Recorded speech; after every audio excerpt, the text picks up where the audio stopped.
สวัสดีครับที่เห็นตัวนี้ก็เป็นโคมไฟราคาถูกนะครับสามารถที่จะเอามาใช้ทั่วๆไปได้ตัวนี้ต้องบอกว่าเป็นสินค้า OEM นะครับสินค้า OEM ก็จะคุณภาพพอใช้แต่รู้สึกว่ามันงอง่ายไปหน่อยนะครับมันไม่ค่อยอยู่นะเอามาทดสอบให้ชมกันให้เห็นจะๆไปเลยตัวนี้ไม่มีแบรนด์นะครับท่านใดที่กำลังมองหาแล้วไปเจอสินค้า OEM ก็ต้องเจอแบบนี้ระวังไว้ด้วยนะครับผมไม่ค่อยอยากแนะนำเท่าไหร่แต่ถ้าเกิดว่าต้องการของถูกก็ถือว่าโอเคนะ เขาแรงหนีบดีนะครับมีแบตในตัวด้วยตรงนี้สามารถที่จะปิดเปิดได้ปิดนะครับเปิดครับพอเปิดแล้วต้องสัมผัสตรงนี้ด้วยนะเพื่อที่จะเปิดนะครับแสงระดับที่1 2 3ระดับนะครับ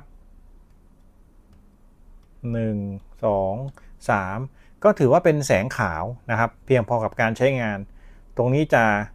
เป็นแสงแบบเดียวนะแสงขาวอย่างเดียวนะครับผมมองว่า น่าจะยังไม่พอกับการใช้งานของผมเท่าไหร่ ผมรู้สึกผมอยากได้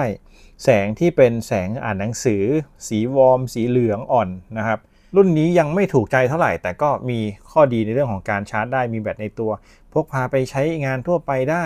สามารถที่จะซ่อมอุปกรณ์เอาไว้เช็คอุปกรณ์กลางคืนและพวกนี้ครับในบริเวณที่แสงน้อยง่ายดีนะครับเขาก็จะมีจุดดีของเขาอยู่ราคาถูกแต่ก็ใช้งานได้จริงนะครับตัวนี้ก็เอามายืนยันไว้ให้หนีบได้ เอาไว้เช็คในรถอ่านหนังสือในรถบ้างเล็กน้อยส่องไฟในรถได้ปกติ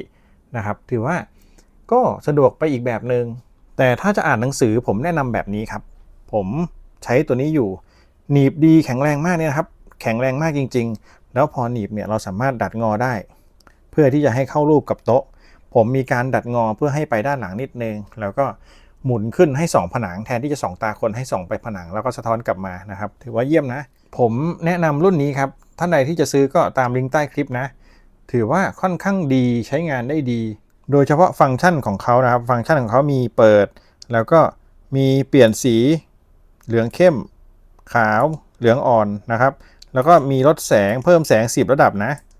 ถือว่าใช้งานได้ง่ายนะครับทุกคนลงความเห็นตรงกันว่าตัวนี้ดีนะครับผมสอบถามมาแล้วการใช้งานถือว่าเยี่ยมยอดถ้าใครต้องการก็ตามลิงก์ใต้คลิปนะครับตัวนี้อยากยืนยันจริงๆว่าใช้ดีมากๆนะครับ